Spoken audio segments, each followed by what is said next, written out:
नमस्कार, स्वागत है आप सभी का टेक्स्ट बुक सुपर कोचिंग के इस प्लेटफॉर्म के ऊपर। और मेरा नाम है किरण मलिक। मैं आप लोगों को पॉलिटिकल साइंस और पब्लिक एडमिनिस्ट्रेशन पढ़ाती हूँ इसी चैनल के ऊपर। आप सभी का अभी दिसंबर का जो एग्जाम हुआ है उसका रिजल्ट आने वाला है। और इस टाइम पे ना मैक्सिमम स्टूडेंट्स के माइंड में जो एंजाइटी चल रही होती है, जो कंफ्यूजन चल रहा होता है, वो यही होता है कि भैया अब नेट तो क्लियर हो गया, इसके आगे आपको क्या करियर ऑप्शन ऑप्ट करना चाहिए। क्योंकि बहुत सारे स्टूडेंट्स को ना आपने ये कहते हुए सुना होगा कि भाई नेट मेरा भी क्लियर हुआ है, बट मैंने आगे कहीं पे मुझे जॉब नहीं मिल रही है, कहीं मुझे मेरा करियर नहीं बन रहा है। तो वो रीजन ये नहीं होता कि आपका नेट होने के बाद में करियर ऑप्शंस नहीं है। वो रीजन ये होता है कि उन स्टूडेंट्स को ये पता ही नहीं है कि नेट करने के बाद में क्या क्या करियर ऑप्शंस है जिनमें आप जा सकते हो। तो कुछ उसमें से एक दो का तो मुझे लगता है कि स्टिल स्टूडेंट्स को पता है। जैसे आप पीएचडी कर सकते हो, असिस्टेंट प्रोफेसर बन सकते हो, but still there are other options जिनके बारे में यूजीसी नेट करने वाले स्टूडेंट्स को नहीं पता होता, है ना। तो आज के इस सेशन के अंदर मैं आपको उन्हीं कुछ करियर ऑप्शंस के बारे में बताने वाली हूँ। कि अगर आपका अभी यूजीसी नेट क्लियर हो जाता है या कुछ स्टूडेंट्स का हुआ भी होगा, तो वो ये ऑप्शंस ऑप्ट कर सकते हैं। और इनमें जब तक देखो आप ट्राई नहीं करोगे तो कोई घर आके आपको जॉब तो देने वाला है नहीं। उसके लिए आपको पता होना चाहिए, सही गाइडेंस होनी चाहिए, और आपको ये भी पता होना चाहिए कि कहाँ किस चीज के लिए आपको अप्लाई करना है ना। तो आगे बढ़ने से पहले चैनल को एक बार से सब्सक्राइब कर लीजिए, क्योंकि ऐसी ही इंटरेस्टिंग वीडियोस और कंसेप्चुअल वीडियोस आपके सब्जेक्ट की प्रिपरेशन के साथ में इसी चैनल के ऊपर आपको मिलती हैं। Now let's start. देखो, अगर आपका नेट क्लियर होता है तो एक दो चीजें जो सब स्टूडेंट्स को पता है कि हम नेट क्लियर करने के बाद में जेआरएफ हो जाता है, तो सबसे बेटर ऑप्शन होता है कि आप पीएचडी के अंदर एनरोल्ड हो जाओ, है ना। अब उसके फायदे क्या होते हैं पीएचडी में एनरोलमेंट लेने के, मैं आपको कुछ बेनिफिट्स बता भी देती हूँ साथ के साथ। सबसे पहला तो कि भैया आपको 4-5 साल जो वो जेआरएफ का स्टाइपेंड होता है वो मिलता रहता है ना। तो आपको थोड़ा सा टाइम मिल जाता है, लाइजनिंग का थोड़ा सा टाइम मिल जाता है अपने आप को और रिफाइन करने का। प्लस अगर आप ड्यूरिंग पीएचडी हो तो आप बहुत सारे रिसर्च पेपर भी लिख सकते हो, जो आपको आगे करियर एडवांसमेंट में हेल्प देता है। सो पीएचडी बेसिकली आपको बीच में एक थोड़ा सा टाइम पीरियड दे देता है अपने करियर को या अपने सीवी को और थोड़ा सा मजबूत करने का। ठीक है। इससे एक बेनिफिट ये भी होता है कि आगे आपको जैसे प्राइवेट यूनिवर्सिटी में किसी में अप्लाई करने जा रहे हो, इवन कहीं गवर्नमेंट में भी जिसमें डायरेक्ट इंटरव्यूज होती हैं, एपीआई स्कोर होता है, वहां पे पीएचडी आपको बहुत हेल्प करता है, आपका एपीआई बढ़ाता है। ठीक है। दूसरा, आपके जैसे रिसर्च पेपर मैंने बोला वो हो जाते हैं, प्लस आपका ये एक्सपीरियंस होता है। तो अच्छी प्राइवेट यूनिवर्सिटीज भी जैसे ओपी जिंदल है, अशोका है, देन उसके बाद में बहुत सारी ऐसी आईआईएम्स आईआईटीज होती हैं जो टेक्निकल वालों को भी जॉब देती हैं। ऐसे ही बहुत सारी प्राइवेट यूनिवर्सिटीज होती है, जैसे टाटा इंस्टीट्यूट है बॉम्बे के अंदर। तो वो आपको बहुत अच्छे पैकेज के ऊपर प्राइवेट यूनिवर्सिटीज भी आपको एज असिस्टेंट प्रोफेसर रिक्रूट कर सकती हैं। देन उसके बाद में आपको रिसर्च अपॉर्चुनिटीज मिलती है, आप सेमिनार्स में जाते हो, कॉन्फ्रेंसेज में जाते हो, आपकी लाइजनिंग बनती है, और रिसर्च प्रोजेक्ट में आप कहीं पे रिसर्च असिस्टेंट भी ज्वाइन कर सकते हो during PhD. Then academic recognition and authority मिलती है ड्यूरिंग योर पीएचडी। आप जिस तरीके से भी कॉन्फ्रेंसेज में जाते हो, सेमिनार्स में जाते हो, जहां पेपर प्रेजेंट करते हो, जहां रिसर्च पेपर लगते हो, अल्टीमेटली वो कहीं ना कहीं आपके सीवी में ऐड होती हैं चीजें। देन सेकंड है रिसर्च एसोसिएट। रिसर्च एसोसिएट क्या होता है, जैसे बहुत सारे ऐसे इंस्टीट्यूट होते हैं, जैसे आईसीएसएसआर हो गया, ऐसे ही हिस्ट्री के लिए बहुत सारे ऐसे रिसर्च इंस्टीट्यूट हैं, इप्सा हो गया। ठीक है। ऐसे बहुत सारे आपके सब्जेक्ट स्पेसिफिक इंस्टीट्यूट्स होते हैं जो टाइमली बहुत सारे रिसर्च प्रोजेक्ट निकालते रहते हैं।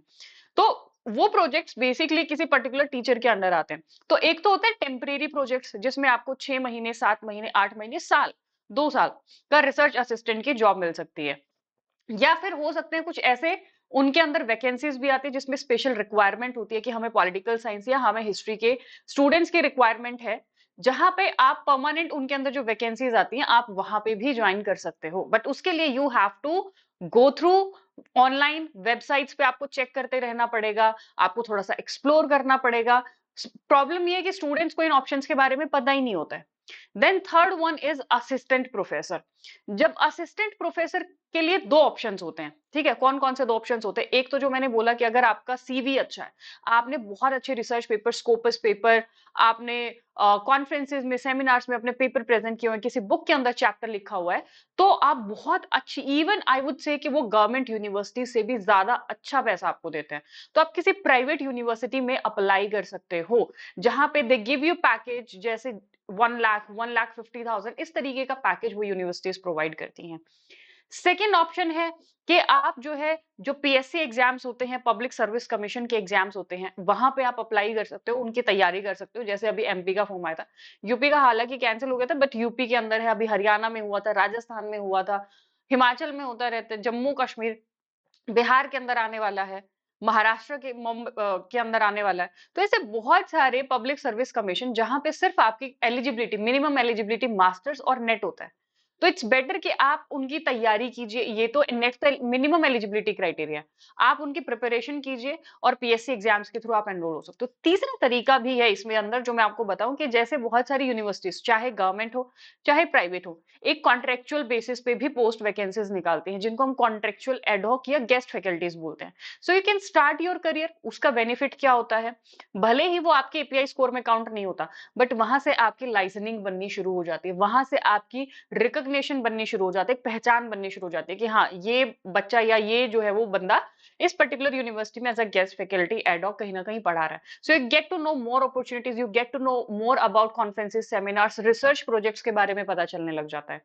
Then the fourth option is the policy making consultant and analyst. ये स्पेशली जैसे पब्लिक एडमिनिस्ट्रेशन के स्टूडेंट हैं, इवन हिस्ट्री के, पॉलिटिकल साइंस के स्टूडेंट्स हैं, इस तरीके से कई और भी, ज्योग्राफी के लिए हो गया जैसे, बहुत सारे ऐसे रिसर्च इंस्टीट्यूट है जो स्पेशली पॉलिसीज बनाते हैं, ठीक है, आर्कियोलॉजिकल डिपार्टमेंट हिस्ट्री के लिए। तो इस तरीके से वहां पे पॉलिसी बनाने के लिए स्पेशल रिसर्च एनालिस्ट की जरूरत होती है, कंसल्टेंट जो सलाहकार होते हैं पॉलिसी बनाने के लिए, और वो टाइमली वैकेंसीज निकालते रहते हैं, ठीक है। तो you have to identify about such research institute या ऐसे जो ऑर्गेनाइजेशंस हैं जो टाइमली इस तरीके की पॉलिसीज के लिए वैकेंसीज निकालते रहते हैं। आपको वो हायर करना पड़ेगा, यू हैव टू मेक, आपको वो देखना पड़ेगा, सर्च करना पड़ेगा, and you have to make a list of it, जिसमें टाइमली फिर आपको सर्च करते रहना है उसको लेकर के। And the fifth option is which is very new, हम कह सकते हैं कि मोस्ट पॉपुलर है, क्योंकि इसके बारे में क्वेरी जो है वो हमारे पास भी बहुत बार आती है।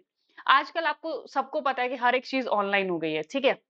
हम लोग बहुत सारे ऐसे पब्लिकेशन हाउस, अच्छा, एक और चीज, कि अगर आपके पीएचडी के दौरान आपका रिसर्च बैकग्राउंड बहुत अच्छा है, तो बहुत सारे ऐसे जर्नल्स हैं जो कि आपको एज एन एडिटर रख सकते हैं, ठीक है। एज एन एडिटर के आपके पास में पेपर भेजेंगे, आपको उनको रिव्यू करना है, पीयर रिव्यू जो कि होता है, एंड आपको एडिटर के रूप में रख सकते हैं। So you can go for that also, जो कि आपका पब्लिशिंग के अंदर आता है, ठीक है। पब्लिशिंग हाउसेस वगैरह होते हैं जहां पे जैसे जो पीयर रिव्यू डेस्क पे आपको स्क्रूटनी करनी होती है पेपर्स की, इज इट वर्थ, तो जो आपके सब्जेक्ट ओरिएंटेड जर्नल्स हैं आप उनमें अप्लाई कर सकते हो for the post of editor. And उनके अंदर कंटेंट राइटर्स भी होते हैं, जैसे जो व्लॉग्स लिखते हैं, ठीक है। ऐसे बहुत सारे पब्लिशिंग हाउस होते हैं जिनमें कंटेंट राइटर की जरूरत होती है, कोचिंग इंस्टीट्यूट्स होते हैं जिनमें कंटेंट राइटर की जरूरत होती है, एडटेक्स, जैसे हम लोग ऑनलाइन पढ़ा रहे हैं तो you can explore the ed technology के अंदर जो टीचर्स की वैकेंसीज आती है, एजुकेटर, बहुत डिमांड आजकल इसकी।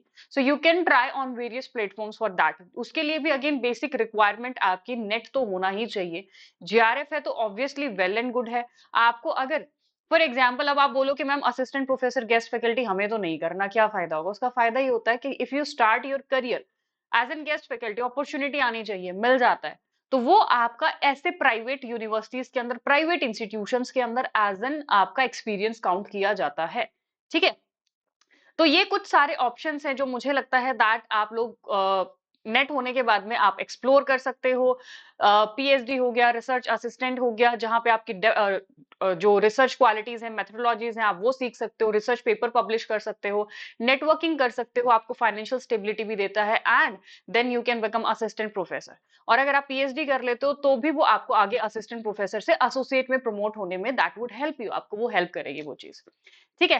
एंड नाउ जिन भी स्टूडेंट्स का नेट नहीं हुआ है, उन स्टूडेंट्स को अपने नेट की प्रिपरेशन करनी है, तो आप लोगों के लिए guaranteed selection programme still on, limited seats है इसके अंदर, और ये आपको सिलेक्शन की गारंटी देता है, प्लस उसके साथ ही आपका जेआरएफ हो जाता है, 3 महीने की पेड इंटर्नशिप देता है जहां पे आपको 40,000 स्टाइपेंड्स मिल रहा है। इसके अंदर आपको live classes, recorded notes, mock test, ये सब तो मिलेगा ही, साथ में यूल गेट, आपको वीकली प्रोग्रेस रिपोर्ट मिलेगी, आपको रिव्यू दिया जाएगा, मेंटरशिप सेशंस इसके अंदर प्रोवाइड कराए जाएंगे, ठीक है। टॉपर्स वर्कशॉप, उनका जो स्टडी प्लान था, चैप्टर जो आपको यूनिट वाइज स्टडी प्लान, ये सब चीजें आपको प्रोवाइड कराई जाएंगी।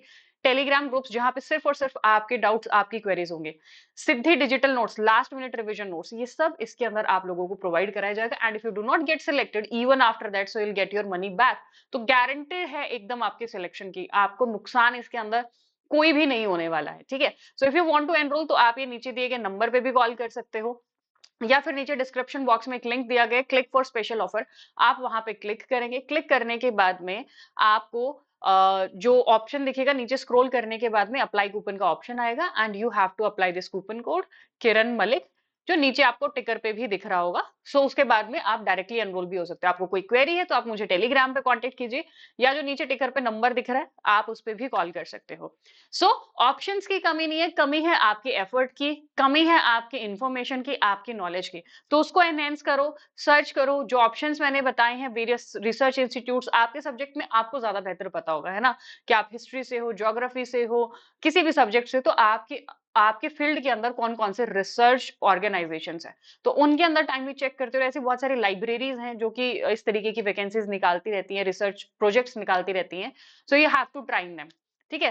सो अभी के लिए इतना ही। Thank you so much students for joining me. If you have queries then you can contact to me on my Telegram, and मेरी पॉलिटिकल साइंस की क्लासेस 5 बजे होती हैं यूट्यूब पे, और पबेड की क्लासेस 1 बजे होती हैं, ट्यूसडे टू सैटरडे दिन में 1 बजे। Thank you so much students for joining me.